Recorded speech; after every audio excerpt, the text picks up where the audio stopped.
journée à tout le monde, merci d'être là. Ouais, je proposais qu'on commence par une toute petite méditation pour qu'on se ressente, pour qu'on soit bien présent à ce qu'on fait, à ce qu'on va se dire, à ce qu'on va échanger, à ce qui va se passer dans le subtil. Donc je vous invite juste à fermer les yeux, à respirer en conscience. Profitez-en pour lâcher vos pensées parasitantes. Libérez-vous l'esprit. Visualisez qu'il y a une petite fenêtre dans votre tête qui s'ouvre et qui laisse rentrer plein d'air frais, qui vient apaiser votre plan mental et que tout est calme à l'intérieur de vous.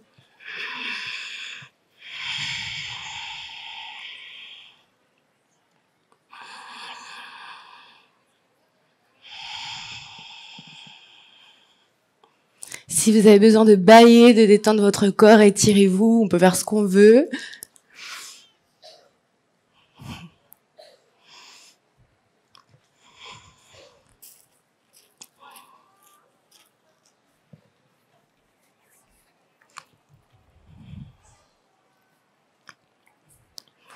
Bon voilà, on va pas pouvoir méditer pendant 10 minutes, je suis désolée, sinon on va trop empiéter sur le temps de la conférence.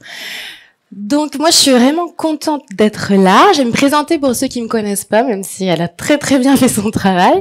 Donc je m'appelle Mallory Malmasson, j'ai 29 ans et j'ai de la chance parce que dans la vie je fais vraiment que ce que j'aime. Donc ça c'est vraiment un bon point. Donc je suis psycho-énergéticienne et thérapeute spécialisée en mémoire cellulaire. Donc la psycho-énergie, c'est une approche holistique en fait.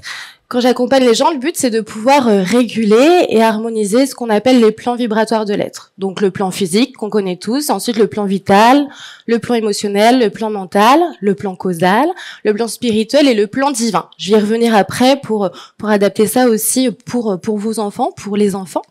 Et la thérapie en mémoire cellulaire, ça a pour vocation, pour vertu, de libérer les gens des mémoires qui sont là sclérosées dans leurs cellules. Et ces mémoires, en général, elles viennent soit du passé de la personne, soit de ses ancêtres, c'est ce qu'on appelle la mémoire transgénérationnelle, ou soit parfois de l'inconscient collectif. Voilà, on est porteurs de bagages karmiques comme ça, qu'on a à l'intérieur de nous. Ça fout les boules, mais c'est comme ça, on a ça à l'intérieur.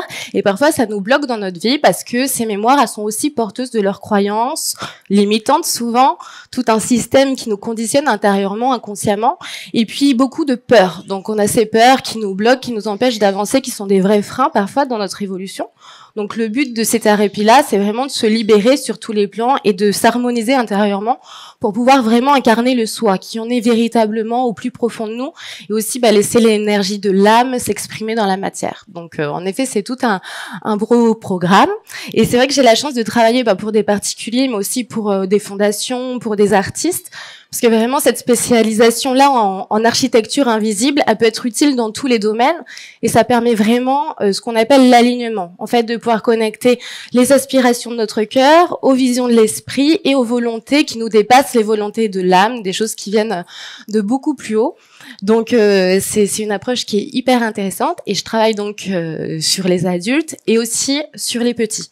Donc les petits, ça me tient vraiment à cœur de pouvoir les accompagner, de pouvoir les aider pour deux raisons, au-delà du fait que je suis moi aussi maman d'un petit garçon de 4 ans, que d'ailleurs je vais emmener l'année prochaine parce que j'adore l'énergie du festival. La première raison, c'est la raison qu'elle a mentionnée juste avant, c'est que quand j'étais petite, comme beaucoup de personnes ici, j'étais hypersensible. Toujours un peu maintenant, mais je me suis soignée quand même depuis, j'ai travaillé sur moi.